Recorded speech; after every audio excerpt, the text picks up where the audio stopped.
नमस्कार मंडळी, बघा आपल्याला आणलाय आज आणखीन स्वीटीला पिल्ल्यांना ठेवायला काला. तर काला ठेवू बघा कशी बिटकुल्यानू. चल चल चल ये ये ये ये ये चल चल. कशी शिपटी हलवायलेत लाडात येऊन. चला चला चला लवकर. हे बघा ही पिल्लू कसं आगाव आहे. एकटा आलं इतक्या लांब आईकड. ती बाकीची काला खायलेत तिथं पाठीत, तोपर्यंत तर ते इकडं येऊन लगे प्यायला चालू केलं हे ना.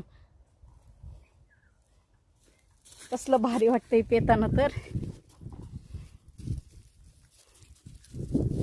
आता सगळीकडे फिरायला लागलेत पिले आपली. तशी छान छान अशी काला खायलेत. कसलं भारी वाटतंय. ह्यानं तर सगळं तोंड भरविलंय खाऊन. ए चल पिल्या. झालं इकडं हिच्याकडे प्यायला चालू झाली लगे जायला. काला खाऊन मी तिकडं पळते आईकडं. ही कसं जवळ येते. काय काय तोंड सगळे भरवून टाकलेत काला खाताना. एकूण मेकाला ढकला ढकली करतेत.